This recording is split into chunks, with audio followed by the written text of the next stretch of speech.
My name is Erin O'Brien. I'm Assistant Dean and Chief Enrollment and Marketing Officer for the University of Buffalo School of Management. We're the flagship university of the State University of New York. My job within the school is to manage marketing, recruiting, admissions operations, and technology for all of our academic programs from freshman to doctoral, including all of our MBA programs and our specialized master's programs.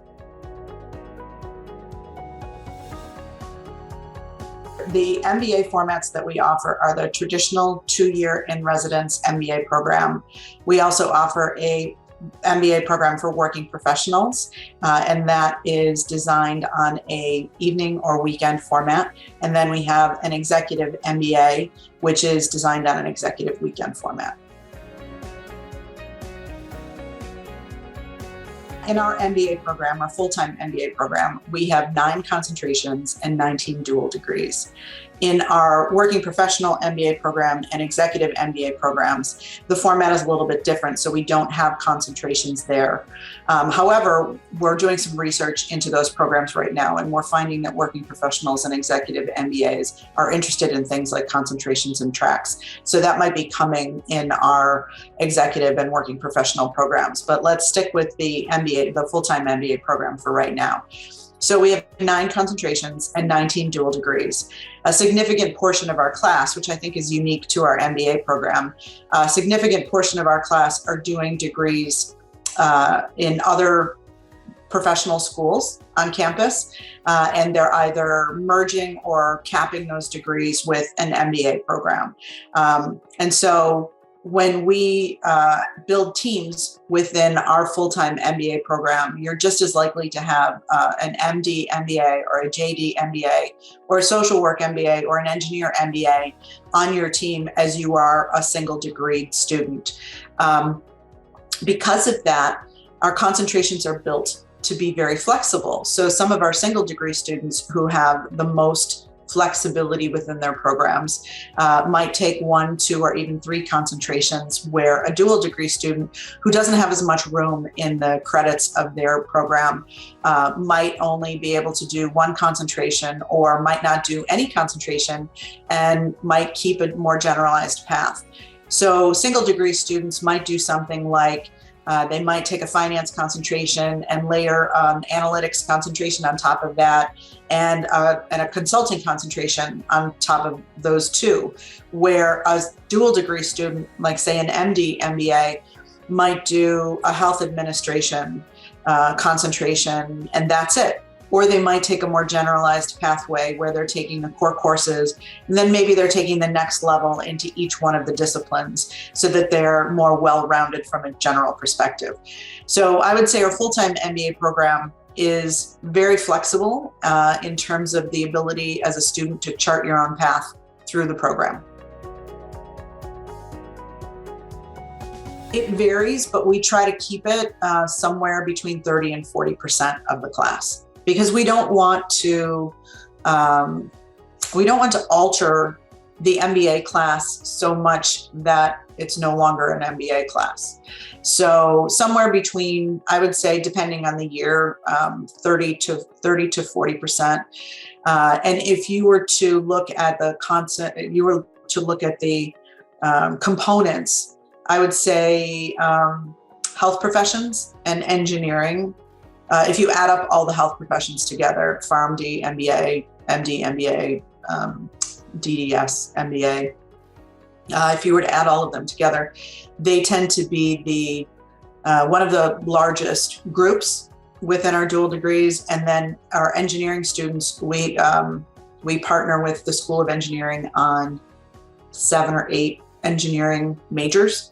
And so those students tend to represent a fairly decent sized group within the MBA program. And we do spread the engineers and the health professions around so that their skills, because they both tend to be highly quantitative, and they are welcome on MBA teams because of their quantitative skills.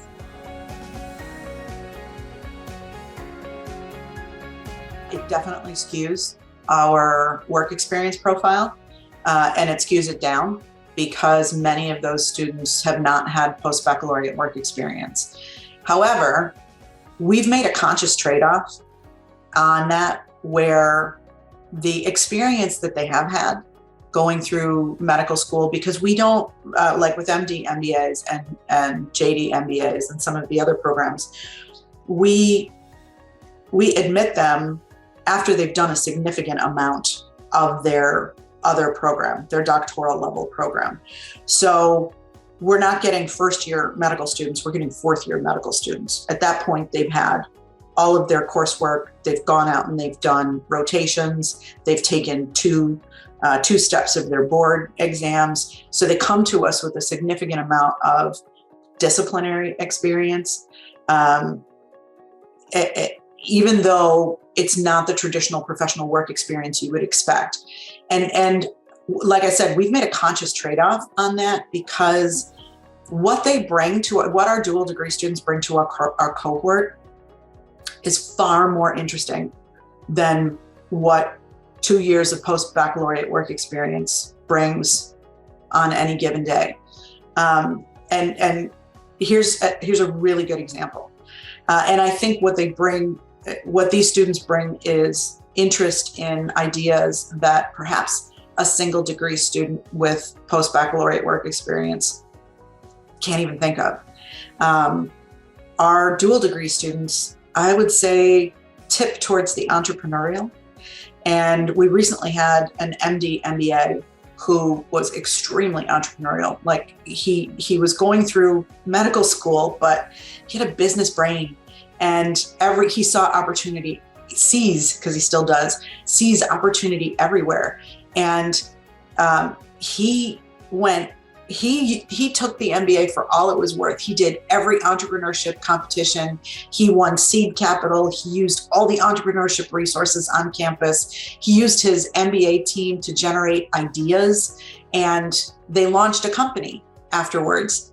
And so he's still doing, he's doing his medical residency, and he and his MBA peers have charted this entrepreneurial pathway in a startup. So the trade-off at that point is really worth it, because what our dual degree students bring to the classroom is far more than, any single metric that a single metric can't measure the worth that they bring. So we think that it's worth it to sacrifice a little bit of that MBA work experience in exchange for some really cool stuff.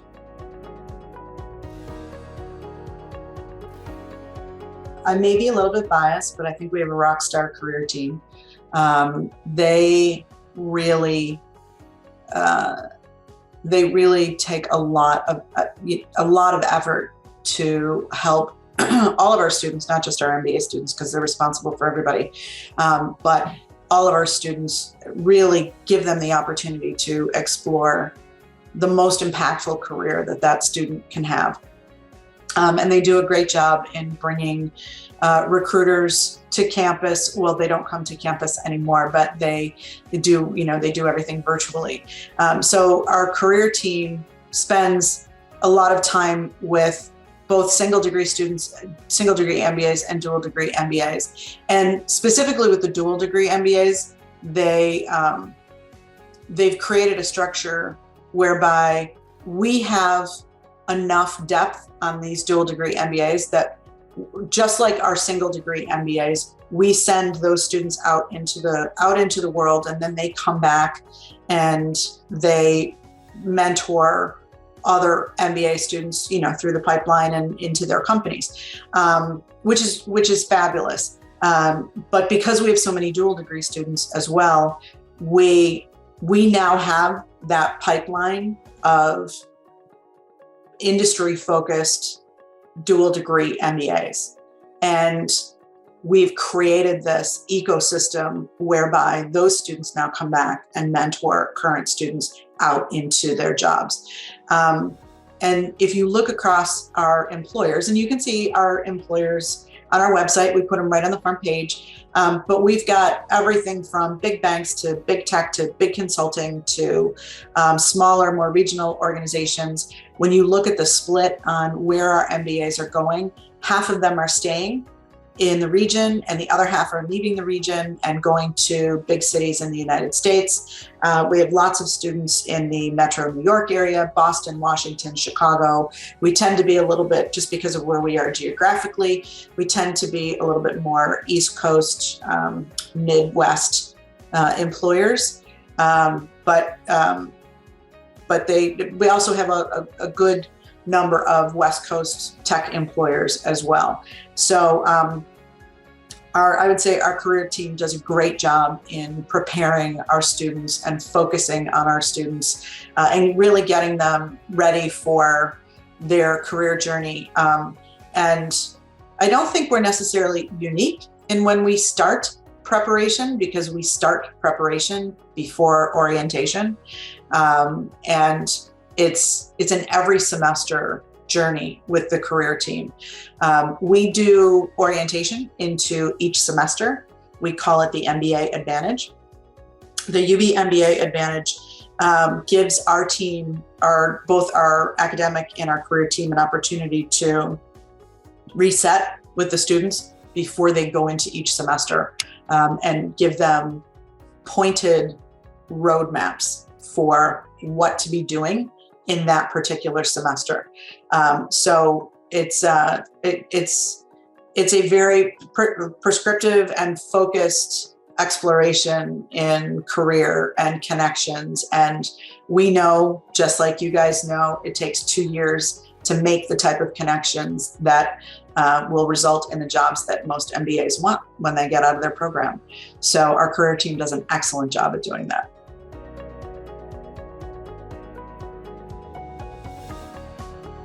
There's a definite partnership, and the assistant dean for our career team and I have what I would consider the strongest working relationship in the school, because we have to. We are either end of the continuum. And in order for her to do her job, I have to make sure that we are admitting the highest quality students that we could admit into our program. And we do have an eye towards what employers want, but it's not what an employer wants. We take a broad perspective on what employers want, and we use the industry research that's provided by, many of the MBA research organizations, and we look at what do employers want. They want rock star communication skills. They want high emotional intelligence. They want leadership. They want teamwork. They want problem solving. They want critical thinking. And when we admit students, that's what we're looking for. Am I looking for the job description of a particular employer? No, not at all. Because then we'd just be a placement organization. And we're not that. We're looking for latent talent that we can develop into an employee that's going to be attractive to a particular company. And I think before we're attractive to a particular company, we're beholden to our reputation as a top business school. We should be graduating great MBA students. We do graduate great MBA students. We find and foster great MBA students, and that's why employers come back to us, whether they're massive multinational global employers or they're regional employers. So is there feedback? Of course, there's always feedback. Do we find somebody who might be attractive to a particular employer? Yes, but our first job is to find that latent talent and build a high quality cohort that we can graduate as alums, put them out into the alumni working professional world, and create this ecosystem of benefit for everybody. Our admissions process is relationship-based. Everybody has to fill out an application. Everybody has to provide, transcript, resume, essays. It's pretty standard fare in terms of the documentation. But our process is really relationship-based. I want to know who you are. I do interviewing. And when if you were to sit down for an interview with me, it's probably not going to be the same interview that you would have with another school, because I'm really genuinely interested in knowing about who you are. I try to put people at ease in my interviews because many of them are terrified. They get to this point in the process and they have no idea, they might be overconfident, they might be overprepared, they might be underconfident, they might be underprepared. I really want to see who they are, because MBA programs are pressure cookers. And we start our program in August, and in sometime in about October, the pressure gets turned way up on our students, and their true natures come out. And when we're building a cohort, I want to know who you are before I put you in my cohort. Are you going to be a strong teammate? Because that's way important, way more important than any sparkle that you might have brought on your resume. Are you going to be the person who drags down your team, or are you going to be the person who builds up your team? Are you going to be a collaborative competitor and push your team to success? Or are you going to be, win at all costs and be cutthroat? So when we interview, we ask probably all the same questions that everybody else asks. But what I'm looking for is the relationship aspect of it. And I want you to tell me, if you failed, tell me what you learned. If you succeeded, tell me what you learned. If you were a great teammate, tell me what you learned. If you were a poor teammate, tell me what you learned. If you led a team to success, tell me what you learned. Those types of questions, every business school does behavioral-based interviewing for their first interview of a candidate. That's why we say, tell me about a time when, or tell me an experience you had where you did this. I'm looking for the clues that will tell me whether or not you're going to be a strong member of our cohort. And we've rejected plenty of candidates who come to us with an enormous amount of application sparkle, but they can't manage a relationship with other people. So I don't know if that's unique about our program, but it's definitely for all the applicants out there. I want to know who you are. And I want to know who you really are. I want to know whether or not you're going to fall apart, and I need to create some sort of support structure around you to get you through the program. And so far, we've built pretty interesting, successful cohorts. So I think we'll stick with it for a while. There are no separate requirements for any category of candidate. We evaluate on a holistic, standards-based evaluation for all of our MBA candidates. Military and veteran students are important to us, and it's not just U.S. military and veteran students. We have plenty of students in our program who've been in the military in their home countries. And whether it's required country level service or a choice made to participate in the military before they went to graduate school. So military and veteran students, the badge that we have, the credential that we have is military friendly, and that is an actual credential by a publication, just like a ranking. Our university is a designated military friendly university and has achieved that ranking. From a military friendly colloquial term, we always seek out military and veteran candidates because the prior experience that they've had lends itself to our program and success in the MBA program. Military and veteran candidates bring with them a well-honed discipline. They have great leadership skills, excuse me. They have native teamwork skills, problem-solving skills, all the things that we look for in all of our MBA students. And so when we have an opportunity to support one of our military students or veteran students, it's really important. And we've created a strong supportive community on our campus for those students, specifically within the MBA program. We've gone so far as to understand their unique funding profile in the United States, because many of them are coming with federal GI Bill funding, which is specific to the United States. So they have a different funding profile than a traditional student. They also tend to be non-traditional in age and discipline. Many of them are coming to us after they've done their military service, after they've transitioned out of their military service. We've had everything, every type of person from immediately, discharged after what was a 4-year experience, all the way to career military who've retired and have wanted to get their MBA. And we have them in all 3 of our MBA programs: our full-time MBA, our working professional MBA, and our executive MBA. And the military and veteran community, I think, it tends to be a word of mouth community. It also tends to be an individual contributor community, in that they focus on the job that they have at hand and then complete that job. And sometimes it's an interesting experience for our military and veteran students to come into such a cohort-based program where they're dependent upon the success of their teammates in order to be successful, and their team is dependent on them. So I think there's a lot of transferable qualities between their military experience and their MBA experience.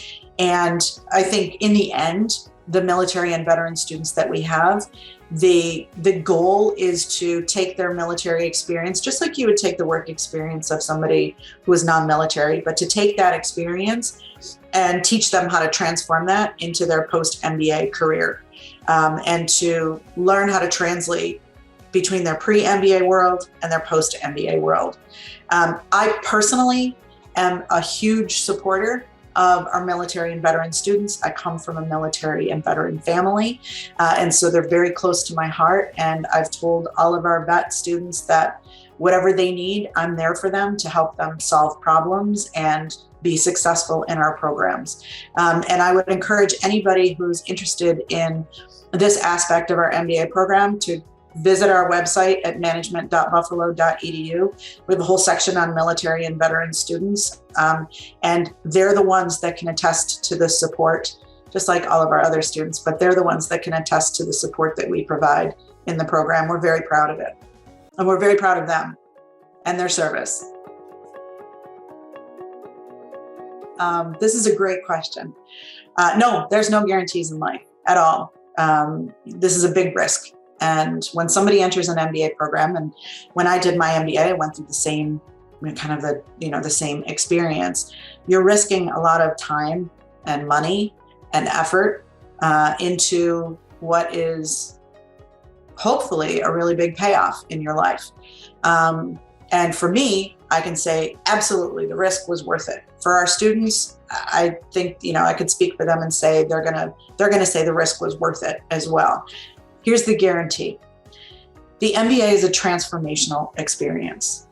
And I tell MBAs every single August when we're in orientation, you're gonna get out of this what you put into this.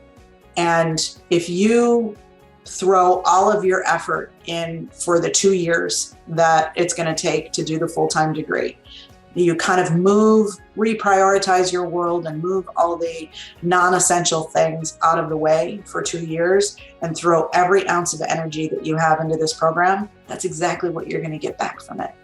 You're going to get back a big, huge payoff. And it's a crucible. It's hot, it's uncomfortable, it's going to push you in ways you've never been pushed before. And it's going to challenge you no matter what you've done before you've gotten to this program. It's going to challenge you in ways that you've never been challenged.